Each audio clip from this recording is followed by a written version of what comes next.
I'm going to tell you about the moment my wife, Sarah, the brilliant, ruthless CEO, looked at me like I was a broken appliance and demanded I accept her modern arrangement, which was just code for sleeping with her Goldman partner, Marcus. She misjudged me entirely. She saw the quiet operations director, the man who built her systems, and she mistook my patience for weakness. But for months, I had been documenting every corner she cut, every regulation she violated, a meticulously compiled 67-page file I called insurance. When she offered me freedom as a consolation prize, I gave her accountability instead. I walked out of her corner office, leaving her smugly waiting for me to throw a tantrum.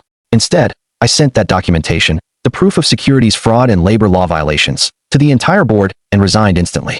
The explosion started that night, lighting up my phone with 73 missed calls and her frantic messages realizing I hadn't just left the marriage, I had dismantled the corporation that was her identity. By the time the Department of Labor called me the next morning, confirming an official investigation, I knew the fuse was irreversible.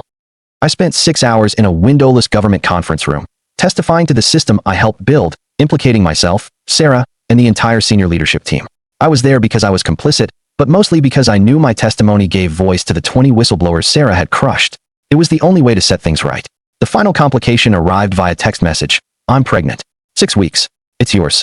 Even as she tried to spin the media narrative as my mental health crisis, she was carrying my child, forcing a brutal choice between my integrity and my family's future. The truth had gravity, and soon, the board suspended Sarah. The U.S. Attorney's Office offered me immunity in exchange for my full cooperation against her. Sarah finally accepted a plea agreement, facing 28 months in federal prison for the crimes we committed. In the global settlement, I agreed to take primary physical custody of our daughter while she served her time, ensuring that even as I testified against her, I was committing to our child. The most surreal moment was standing in the delivery room, holding Sarah's hand as our daughter, Emma Rose, took her first breath, a life born into the wreckage. 2 weeks later, I watched Sarah drive away to prison, leaving me alone with Emma in the nursery I'd built. I kissed my daughter and made a promise that this new life would be built on the integrity her mother and I once sacrificed.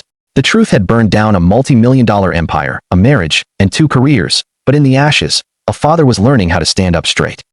Given Sarah's acceptance of the plea and her willingness to sign over primary custody to ensure Emma's stability, does the final act of cooperation and shared parenthood forgive the original betrayal and corporate malfeasance? Or does her ultimate sacrifice only underscore the catastrophic cost of her ambition? Thanks for watching, and don't forget to subscribe to the channel and leave a like. Share your thoughts about this story in the comments.